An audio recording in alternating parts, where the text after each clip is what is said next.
ಇವ್ರು ಯಾರು ಧರ್ಮದ ರಕ್ಷಣೆ ಮಾಡೋಕ್ಕೆ? ಹಿಂದೂ ಧರ್ಮ 3000 ವರ್ಷದಿಂದ ಇದೆ, ಇವ್ರು ಹುಟ್ಟು 100 ವರ್ಷ ಆಗಿಲ್ಲ. ಅದೇ ಪಿಕ್ಚರ್ ಬಾಕಿ ಹೇ.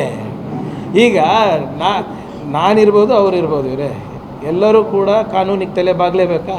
ನಾನು ಪತ್ರ ಬರೆದಿದ್ದೀನಿ, 100 ವರ್ಷದ ಎಲ್ಲೋ ಕಾಗದಲ್ಲಿ ಇಲ್ಲಿ ಇರ್ಬೋದು, ಹುಡುಕ್ತಾ ಇರ್ತಾರೆ. ಈಗ ಪಾಪ ಪಾಕಿಸ್ತಾನ ಬಗ್ಗೆ ಮಾತಾಡ್ತಾರೆ, ಆರ್ಥಿಕ ವ್ಯವಸ್ಥೆ ಬಗ್ಗೆ ಮಾತಾಡ್ತಾರೆ, ರಾಮ ಮಂದಿರ ಬಗ್ಗೆ ಮಾತಾಡೋದಿಲ್ಲ, ಅವ್ರ ಅಸ್ತಿತ್ವದ ಬಗ್ಗೆ ಮಾತಾಡೋದಿಲ್ಲ. ಸಿಂಪಲ್ ಕ್ವೆಶ್ಚನ್ ಕೇಳ್ತಾ ಇದ್ದೀನಿ ಸರ್. 52 ವರ್ಷ ಯಾಕ್ರಿ ನೀವು ಬಾವುಟ ಆರಿಸಿಲ್ಲ, ಸಂವಿಧಾನ ಯಾಕೆ ಬೇಡ ಅಂದಿಲ್ಲ, ಯಾಕೆ ಒಂದೇ ಸಮಾಜದವ್ರು ಮಾತ್ರ ನಿಮ್ಮ ಸರ್ಸಂಚಾಲಕ ಆಗ್ತಾರೆ, ಯಾಕೆ ನಿಮ್ಮ ಮಹಿಳೆಯರಂದರೆ ನಿಮಗೆ ಇಷ್ಟ, ಅವರ ಸಂಘಟನೆಯಲ್ಲಿ ಪಾಲ್ಗೊಳ್ಳೋಕ್ಕಾಗೋದಿಲ್ಲ, ನೋಂದಣಿಯಲ್ಲಿದೆ, ಅಷ್ಟೇ ಕೇಳ್ತಾ ಇದ್ದೀನಿ.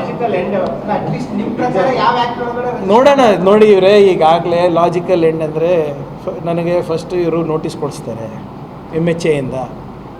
ನಮ್ಮದು ಈಗೆಲ್ಲ ನಿಮಗಾಗಲೇ ಸ್ಟಾರ್ಟ್ ಮಾಡಿದ್ರಲ್ಲ, 20-25 ವರ್ಷದಿಂದ ಸ್ಟಾರ್ಟ್ ಮಾಡಿರಲ್ಲ, ಇದೆ ನಿಮ್ಮ ಬುದ್ಧ ವಿಹಾರದು, ನಂದು, ಹೌದು ಎಲ್ಲ ತೆಗಿತಾರೆ. ನಮ್ಮ ಅಣ್ಣನ ತೆಗಿತಾರೆ, ತೆಗಿತಾರೆ. ನಾನು ಯಾರಿಗೆ ಮದುವೆ ಆಗಿದ್ದೀನಿ, ಹೆಂಗಾಗಿದ್ದೀನಿ, ನನ್ನ ಮಕ್ಕಳು ಹೆಂಗಿದ್ದಾರೆ, ಪ್ರಿಯಾಂಕ್ ಬೆಳ್ಳಗನ ಕಪ್ಪಗನ, ಇವೆಲ್ಲ ಸ್ಟಾರ್ಟ್ ಆಗ್ತದೆ. ಇದು ಪ್ರಾಸಿಕ್ಯೂಷನಿಗೆ ನೋಟಿಸ್ ಕೊಡ್ತಾರೆ.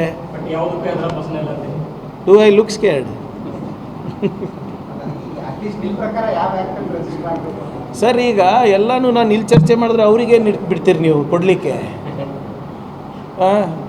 Let them also answer. Why should I ಈಗ sir why should I answer for them? ನಾನು ಅವರಿಗೆ ಯಾಕೆ ಉತ್ತರ ಕೊಡಬೇಕು? ನಾನು ಕೇಳ್ತಾ ನೀವು ಮಾಡಿ, ನೀವು ಅರೆ ಸರ್ ನೀವು ಮಾಡಿ, ನಂದು ಆಕ್ಷೇಪ ಇಲ್ಲ. ನಿಮ್ಮ ಸಾಂಸ್ಕೃತಿಕ ಸಂಘಕ್ಕೂ ಇಲ್ಲ, ನೀವು ಕ್ರೀಡಾ ಸಂಘನ ಮಾಡ್ಕೊಳ್ಳಿ, ನೀವು ಯಾವುದಾದ್ರೂ ಧಾರ್ಮಿಕ ಸಂಘನ ಮಾಡ್ಕೊಳ್ಳಿ, ನಂಗೆ ತಕರಾರೇ ಇಲ್ಲ. ಅವರು ಗುರು ದಕ್ಷಿಣೆ ತಗೋತಾರಂತಾರೆ, ಕರೆಕ್ಟಾ? ಗುರು ಯಾರು ರೀ? ಅವ್ರ ಗುರು ಯಾರು?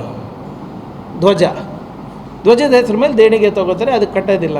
ನೀವು ಮಾಡಿ, ಅದೇ ಮಾನದಂಡ ಇಟ್ಕೊಂಡು ನೀವು ನಾಳೆ ಪ್ರಾರಂಭ ಮಾಡಿ ಸಂಘವನ್ನು. ಯಾರು ಬೇಡ ಅಂದಿದ್ದಾರೆ? ಅವಾಗ IT ED ಸುಮ್ಮನಿರ್ತಾರೆ, ನೋಡ್ತೀನಿ ನಾನು. ಧರ್ಮಕ್ಕೆಲ್ಲರೂ ರಿಜಿಸ್ಟ್ರೇಷನ್ ಕೇಳ್ತಾ ಇದ್ದೀನಿ ನಾನು.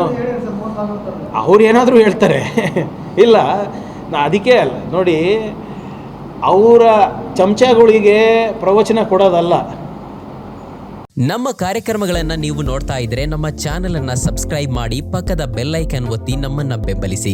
ಹಾಗೆ ನಮ್ಮ ಕಾರ್ಯಕ್ರಮಗಳನ್ನ ಲೈಕ್ ಮಾಡಿ, ಕಮೆಂಟ್ ಮಾಡಿ, ಅದನ್ನ ಬೇರೆಯವರಿಗೂ ವಾಟ್ಸ್ಆಪ್ ಮೂಲಕ ಶೇರ್ ಮಾಡಿ. ನೀವು ಹೀಗೆ ಮಾಡಿದಾಗ ನಮ್ಮ ಚಾನೆಲ್ ಇನ್ನಷ್ಟು ಮತ್ತಷ್ಟು ಜನರಿಗೆ ತಲುಪಲು ನೀವು ನಮ್ಮೊಂದಿಗೆ ಸಹಕರಿಸಿದ ಹಾಗಾಗುತ್ತೆ. ಇದು ನೀವು ಯಾವುದೇ ಖರ್ಚಿಲ್ಲದೆ ಕೆಲವೇ